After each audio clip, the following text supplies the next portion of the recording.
bem-vindos mais uma vez a essa casa, mas essa grande oportunidade que nós temos na noite, né, de poder aí aprender um pouco mais.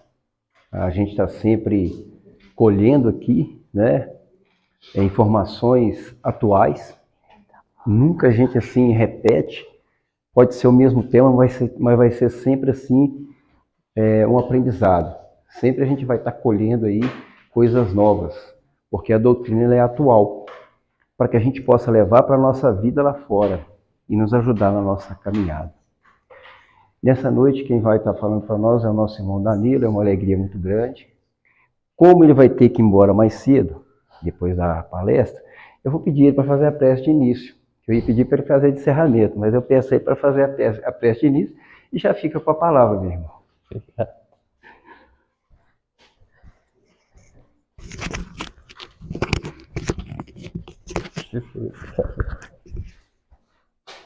Bom, pessoal, muito boa noite a todos. Sejam bem-vindos à nossa Casa Espírita para mais uma reunião. Antes de qualquer coisa, como o Ângelo me deu a honra da prece inicial, então eu convido a todos que nós possamos fechar os nossos olhos, elevar os nossos pensamentos a Deus, ao nosso Mestre amantíssimo Jesus. Que nos assista, Senhor, uma vez mais.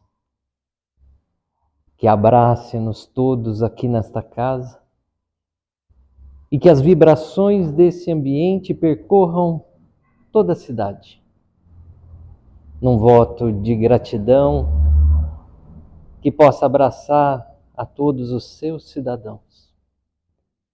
Que das energias deste ambiente, das emanações benéficas, amplificadas tantas vezes quanto necessárias forem, possa alcançar a cada um dos seus cidadãos, aquelas pessoas que têm as suas missões perante as comunidades, que recebam desta prece e desta reunião o nosso melhor sentimento. Abraça-nos, Senhor, através dos nossos benfeitores, dos legionários de Maria que nos acolham sempre nos seus braços, nos protegendo, nos guiando e dando os direcionamentos. Rogo, Senhor, nesta noite, que mesmo em meio às minhas imperfeições, que são tantas, possa ainda assim fluir a mensagem límpida do Evangelho de Jesus sob a ótica da doutrina espírita. Então, mais uma vez, muito obrigado pelo convite, Cida, pela oportunidade que eu tenho de estar aqui com vocês. Eu costumo dizer que sempre que eu venho e tenho essa oportunidade, é a renovação dos meus votos de gratidão perante a todos vocês, perante a cidade, perante as comunidades e Dores de Campos, que sempre nos acolheram com tanto carinho. Então, em primeiro lugar, muito obrigado pela presença de vocês, por terem vindo. E para a noite de hoje, pensando em algo que pudesse soar como a semeadura que todos nós, quando nos damos a estudar a doutrina espírita, acolhemos essas sementes e poucas delas nós as distribuímos. E a gente vai falar hoje a respeito do capítulo 6, aliás, do capítulo 5 do Evangelho segundo o Espiritismo, que vem falar a respeito dos bem-aventurados os aflitos. Daquela passagem, né, das bem-aventuranças que a gente encontra no Evangelho, que Jesus, né, traça as bem-aventuranças. Né? Bem-aventurados os que choram, porque serão consolados. Bem-aventurados os que têm fome e sede, que serão saciados. E esse capítulo vem falar muito da nossa vida. Aliás, todos os capítulos falam da nossa vida, mas esse com destaque fala a respeito de aflições. E quem de nós não tivemos, temos e ainda teremos aflições. E aí, esse capítulo, ele, depois de trazer ali os versículos do Evangelho, ele traz para a gente a justiça das aflições. Primeiro, para reforçar aquilo que a gente sempre comenta aqui, que nada, nem de bom nem de ruim, nos visita por acaso. Que tudo, se nós consideramos Deus infinitamente justo e bom, nenhuma das aflições nos visitaria em algum momento sem que isso fosse absolutamente pertinente e necessário. E a compreensão desse dispositivo da justiça da aflição, ou a justiça das aflições, é um conceito libertador. Porque vai fazer com que cada um de nós, dentro das nossas reflexões, dentro dos momentos em que nós temos para refletir a respeito da nossa existência, a gente capte a essência daquilo que nos visita. E tiremos de cada uma dessas aflições a melhor e mais proveitosa lição. Porque nenhuma aflição nos visita ao acaso e nenhuma delas tem o objetivo de nos punir por qualquer motivo que seja. Pois nós já entendemos a essa altura do campeonato de que Deus não castiga a ninguém. Porque Deus é ser de puro amor, assim como Cristo. Eu costumo até brincar, né? Se de repente a gente estiver lendo o Evangelho, em algum momento a gente enxergar um Cristo raivoso, um Cristo meio truculento, é a nossa leitura que está equivocada. Porque ele é inteiro amor, bondade e justiça. E o Cristo não poderia ser diferente do Pai. Então, Deus, ele é o grande legislador.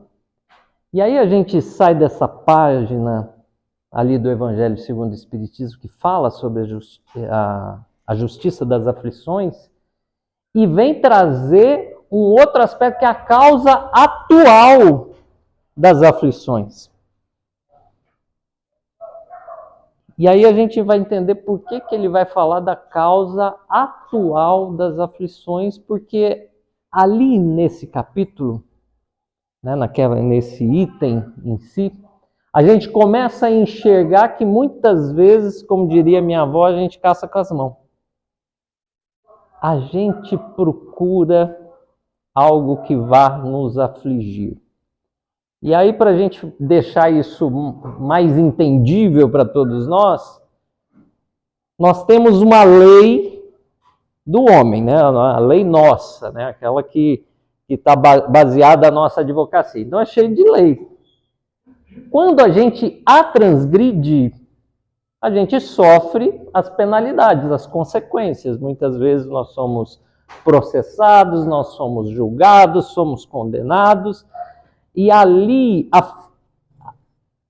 infringindo uma dessas leis, que são nossas, é do nosso mundo, a gente se embaraça ali com a própria lei. E é, para a gente entender, uma aflição com causa atual.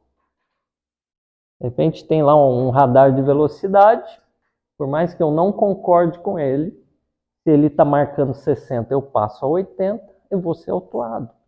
E aí eu criei para mim, né, consciente ou inconscientemente, uma aflição, né? Vou ter que desembolsar um dinheiro lá que a gente nunca sabe para onde vai.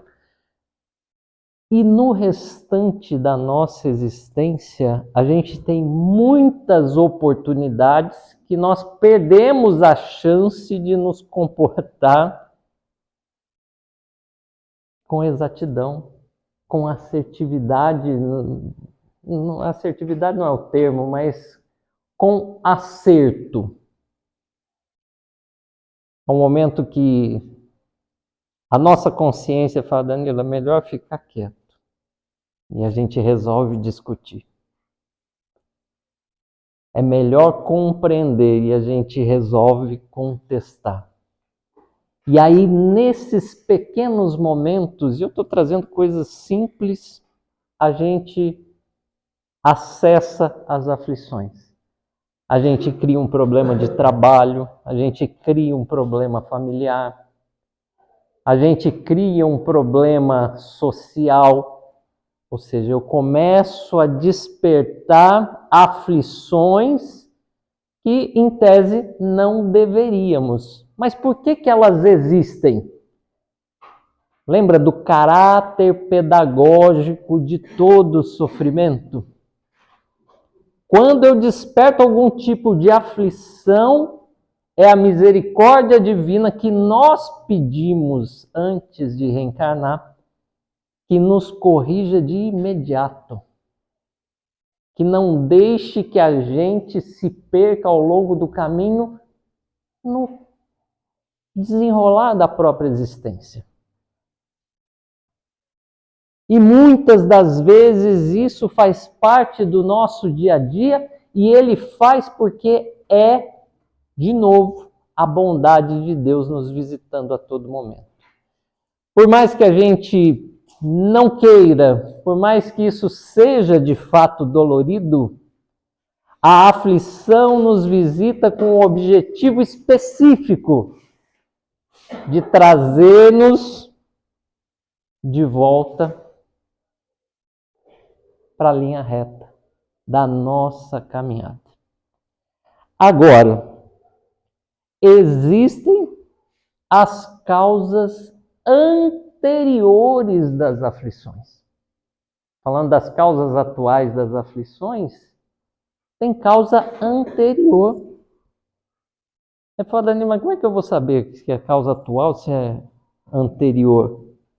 Gente, a causa atual a gente enxerga exatamente o que causou aquele problema que a gente está vivendo.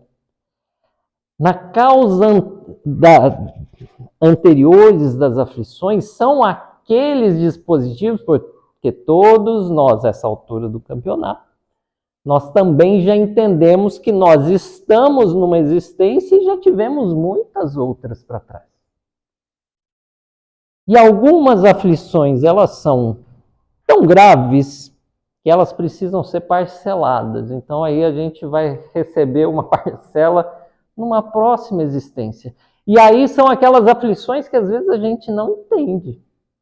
Você fala, mas qual aflição que eu não entenderia? Às vezes nós nascemos com um problema de saúde que nós não entendemos. Às vezes nós somos crianças e passamos por algumas dificuldades que a gente fala, da onde veio isso?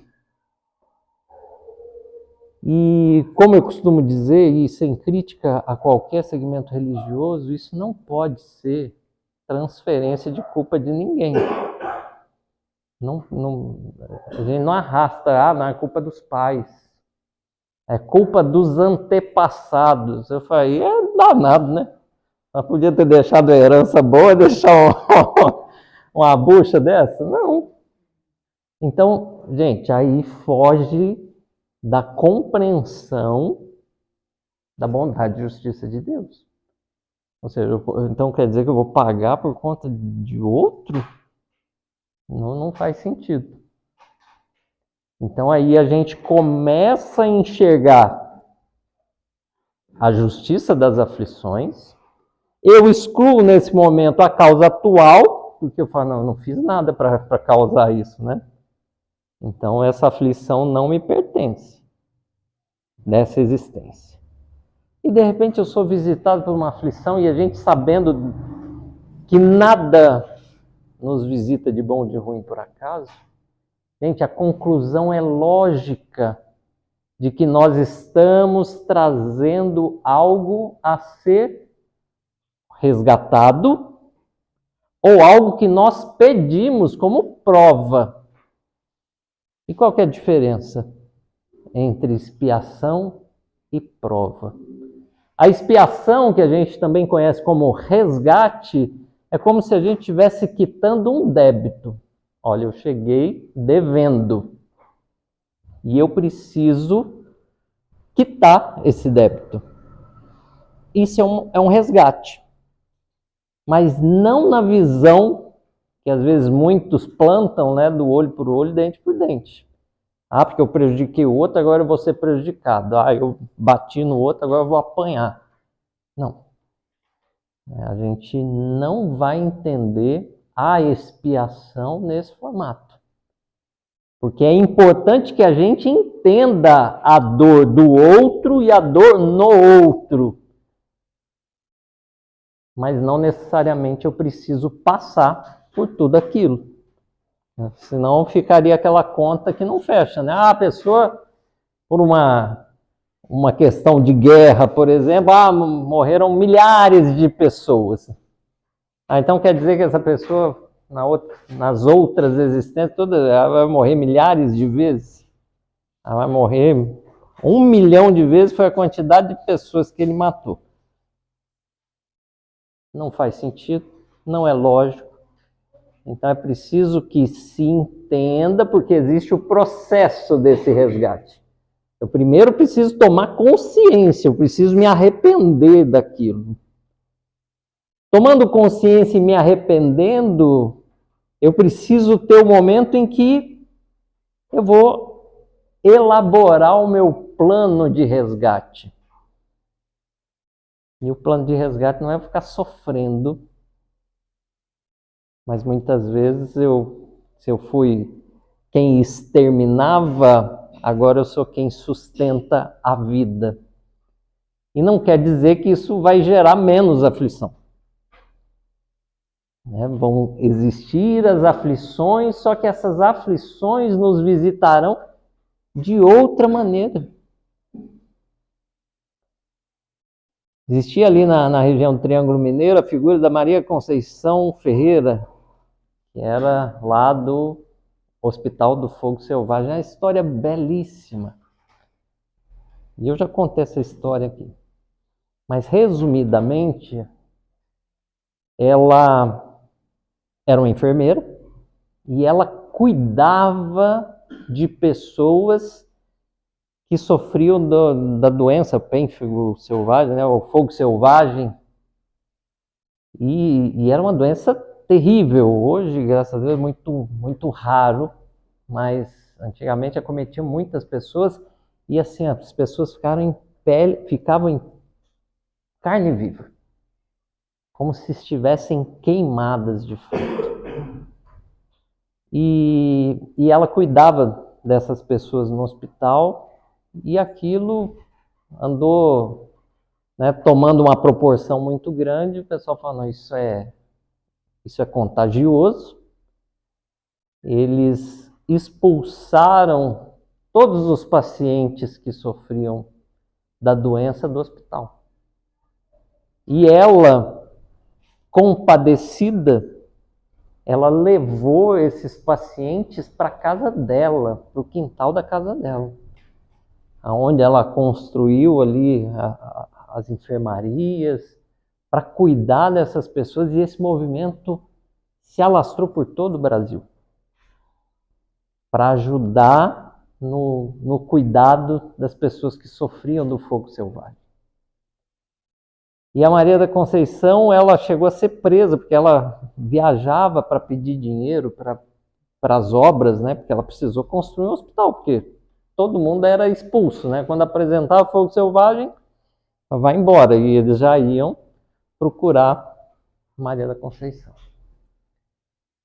E a Maria da Conceição, conhecendo o Chico, um dia ela vai se aconselhar com Chico naquele sofrimento, naquela aflição, porque ela era responsável por um grupo gigante de pacientes que, em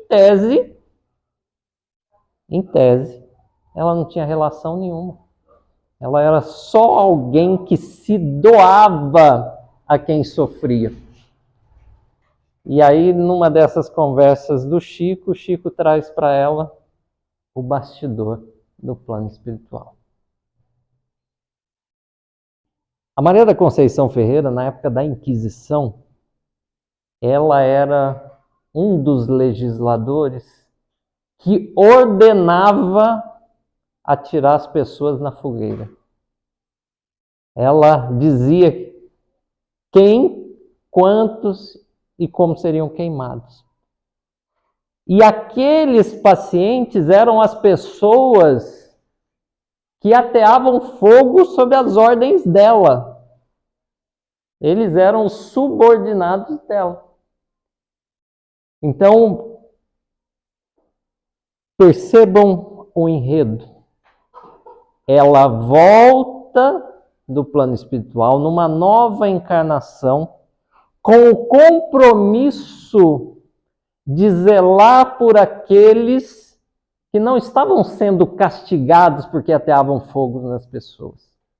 A própria consciência, após o despertar no mundo espiritual, imprimiam neles, no seu perispírito, as chagas da queimadura, que ao renascerem no corpo, apresentavam a doença. E a Maria da Conceição, responsável por eles, passa a cuidar deles, a cicatrizar as suas feridas, para que eles cicatrizassem no próprio perispírito a sua cura e retornassem para o plano espiritual com as chagas fechadas.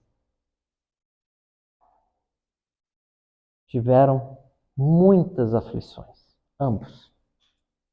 E Maria da Conceição,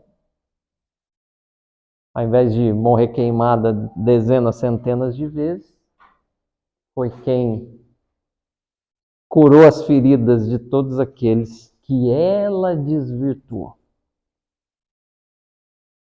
Então, quando a gente olha para isso, aí eu vou dar só um passinho adiante ali nesse capítulo do Evangelho e eu vou voltar para as causas anteriores. Na sequência, a gente tem o esquecimento do passado. E aí Kardec ali, junto dos espíritos, vão trazer um estudo e falar por que a gente não sabe das coisas.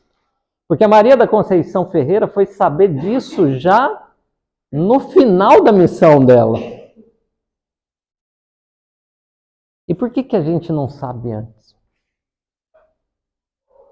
Porque esse resgate ele precisa ser autêntico. Ele tem que ser das fibras mais profundas do nosso coração e do nosso sentimento. Ele não pode ser algo que fala, não, olha o que eu fiz, agora tem que consertar lá, né? Senão a gente é impelido a fazer algo por uma certa obrigação. Então, mesmo que a gente não saiba, e aí eu fico com o conselho, quando a gente estiver de frente a algum tipo de aflição, que a gente, mesmo sem saber ali nos detalhes, fala, gente, eu não sou inocente, né? Não é por acaso. Tem uma página psicografada pelo Divaldo, agora eu não estou me recordando o espírito, mas ele diz que somos os mesmos espíritos, envergando roupagens novas. Somos os algozes do passado, hoje colhendo cardos. Então, assim, nesse trechinho dessa psicografia, a gente enxerga, nós somos os mesmos espíritos. Quando a gente olha para o passado, e eu sempre falo isso aqui, né? Quando a gente lê lá nos livros de história, ou assiste algum vídeo, a gente olha uns negócios e fala, gente, que mundo cruel era esse, né? Quem será que estava lá? Era a gente. Aí nessas horas eu lembro do Chico, né? Que diante de uma história de um companheiro que foi procurar ele para contar as suas aflições, né? E aí ele fala Chico, eu tô totalmente destruído. Ele falou, mas o que foi, meu filho? Ele falou, você sabe que eu vim de um lar abastado e no final das contas eu acabei perdendo tudo. E e eu fui traído por alguns familiares e essa fortuna se foi toda. E o Chico, conversando com ele, falou: meu filho, é muito triste, mas poderia ser muito pior, né? E aí ele falou: não, mas aí eu me reergui, construí uma empresa, só que acabei falindo, porque um dos meus sócios acabou me roubando ali, e eu fali. E o Chico falou: mas poderia ser pior, né, meu filho? Eu falei: não bastasse isso, minha esposa foi embora, me deixou. Ele falou: mas poderia ser pior. E os meus filhos deram as costas para mim, não falam comigo, me deixaram para lá. Parece que a única coisa que eu servi era quando eu tinha algum tipo de recurso. E aí tô aí, nessa situação. Eu falo: mas poderia ser pior, né, meu filho? Ele fala: Chico, tem a dó, né? Eu falo: tô te contando aqui toda a desgraça do mundo, poderia ser pior, que jeito? Ele falou, aí o Chico virou para ele e falou: você poderia ter sido o causador de cada um desses males. E acrescenta que em matéria de mal, sempre melhor colher do que plantar. E aí eu abri esse parênteses porque, assim, quando a gente lê os livros de história, vê os vídeos de história, a gente vê algozes e vítimas. E chega um momento que a gente fala, assim, em silêncio, a gente pensa assim: tomara que eu tenha sido a vítima. Porque se nós fomos o algoz, ou os algozes, aqueles que causaram as aflições nos outros, gente, nada passa batido na justiça de Deus.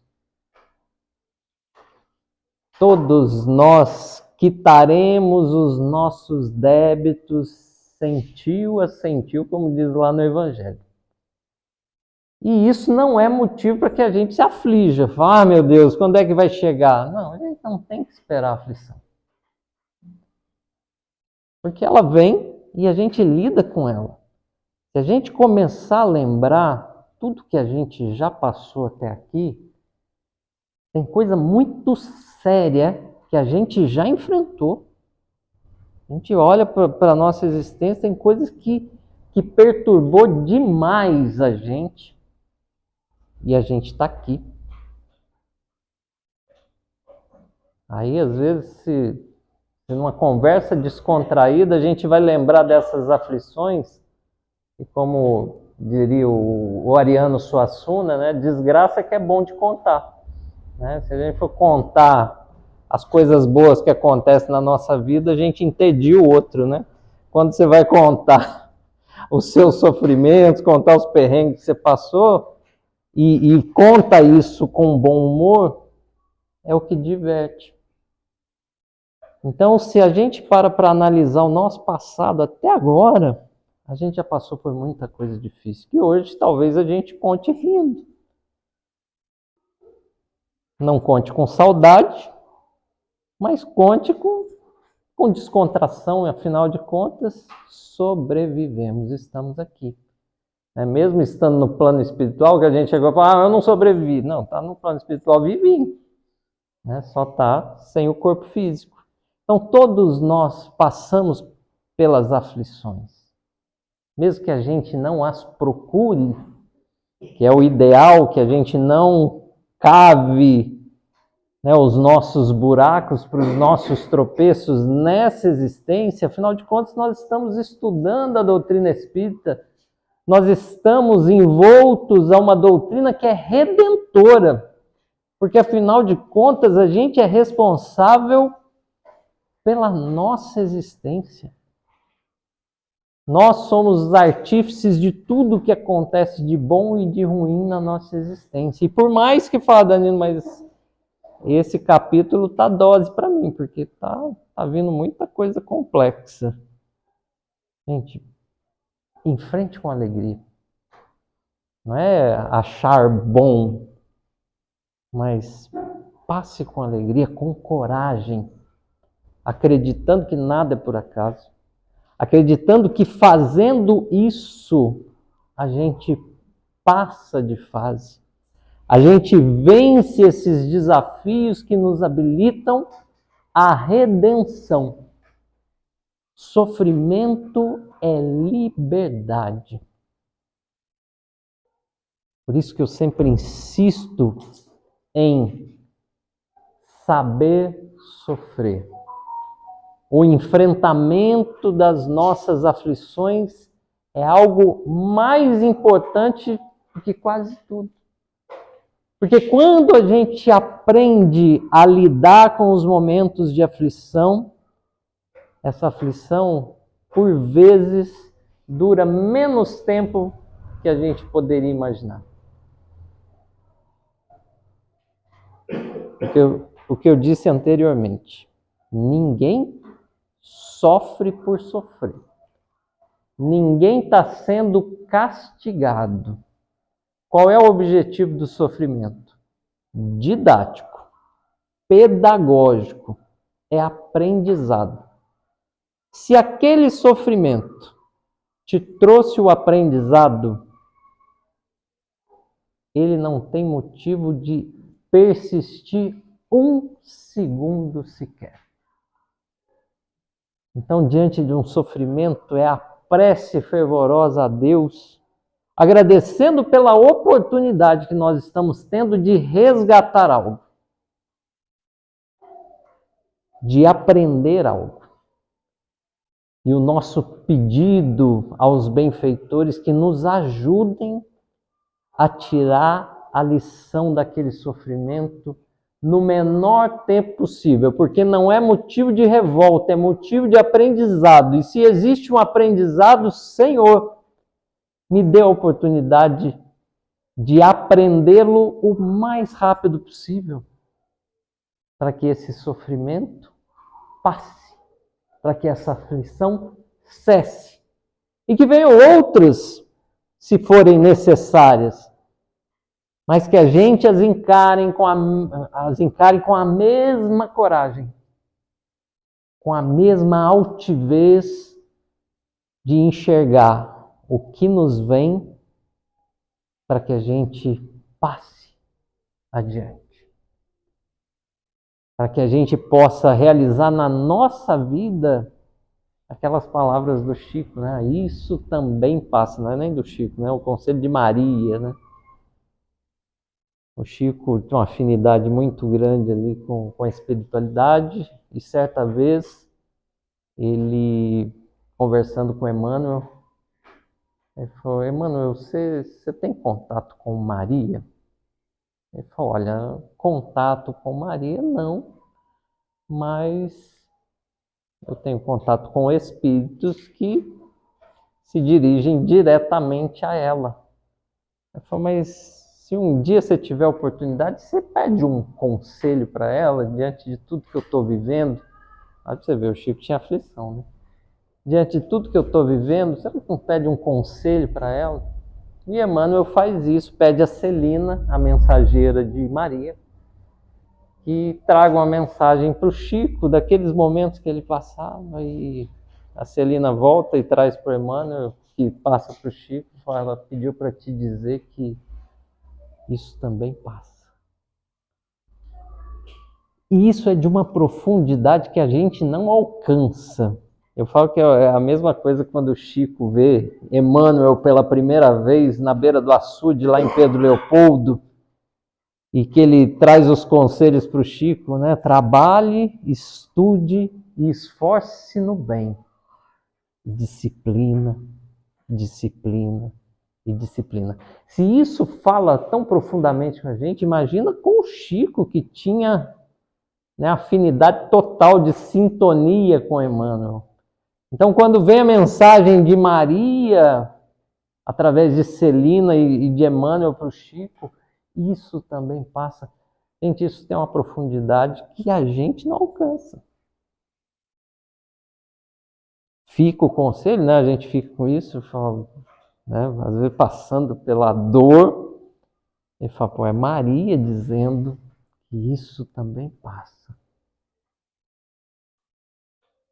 e fala na nossa alma, no nosso coração. Porque essa frase não vem de qualquer um, né? Vem de Maria, nos trazendo a mensagem de confiança, a mensagem de coragem para que a gente possa enfrentar, porque passa. E passando a gente cresce e se habilita ao melhor. A gente caminha na direção da luz. A gente ordena os nossos caminhos, os nossos planos, para que a gente possa se direcionar em caminhos menos tortuosos do que no passado. Não é por acaso que nós estamos aqui no dia 27 de abril, uma segunda-feira à noite, ligados a algum tema da religião, algum tema que nos engrandece como seres espirituais, para que a gente possa, nessa semeadura que eu comentei no início, carregar as nossas sementes, levando para os nossos lares, aquelas pessoas que às vezes não puderam estar aqui, mas que a gente carrega essas sementes e leva junto. A gente é assistido desde o momento que a gente pensa em visitar o ambiente religioso. Quando a gente pensa, fala, olha, hoje eu vou na missa, eu vou no culto, eu vou no centro, é como se automaticamente a gente conectasse no Wi-Fi da espiritualidade amiga. Porque eles já começam a cuidar da gente para que a gente realmente venha. Obviamente tem as interferências, né? E às vezes quando ele não consegue interferência direta, eles vão pelos bastidores, né? Tipo, não, mas o que vai fazer lá? Se ele for lá, eu perco acesso aqui, então não quero que ele vá lá. E aí a gente insiste. Vence o nosso cansaço, que às vezes a gente está moído, fala, meu Deus, estou moído hoje. É nesses dias que a gente precisa estar aqui. Quando a gente está aborrecido, quando a gente está esgotado, que não tem 1% de bateria na nossa alma, é quando a gente tem que se esforçar para estar aqui. E quando a gente está bem, a gente já vem. Mas principalmente quando a gente está desanimado, acabrunhado, arrastando chinela, que a gente tem que estar aqui. Porque é aqui que a gente vai reabastecer as nossas energias, aqui que a gente vai colher a luz para que a gente possa seguir para os nossos lares. Aqui que a gente vem com a nossa lamparinazinha, acende e volta para casa. Com combustível para que a gente passe 1, 2, 10 dias e possa dessa luz iluminar ao outro, seja encarnado ou desencarnado. Quantos de nós viemos para a casa espírita ou vamos para qualquer ambiente religioso, aqueles seres espirituais que muitas vezes não nos querem tão bem ou estão presentes por algum tipo de sintonia para nos desestabilizar, são trazidos conosco para que eles possam ouvir, seja essa fala ou seja a fala da espiritualidade. Essa casa espírita, ela se desdobra em múltiplos ambientes, se amplia ao infinito. O céu se abre, é como se as luzes das estrelas e da lua adentrassem esse ambiente e tocasse a cada um de nós, encarnados e desencarnados. E visitados por essa bênção, por essa misericórdia divina, é que a gente se rearranja para o nosso trabalho existencial dessa vida e outros que se preparam para novas existências no futuro. É aqui que a gente busca as energias para muitas vezes não revidar a um insulto e causar uma aflição atual. É aqui que a gente vem recarregar as nossas energias para que a gente enfrente a aflição que vem do passado, para que a gente possa quitar esse débito e seguir adiante. Para que a gente possa ajudar quem está ao nosso redor. Afinal de contas, o maior bem que nós temos é o conhecimento, é o bom sentimento e a possibilidade de saber: se eu me aflijo, o outro também. Se dói em mim, dói no outro também. E se eu sou consciente disso, se eu sei das dores que me visitam e que visitam ao outro, por que é que eu não posso dar um pouco de mim?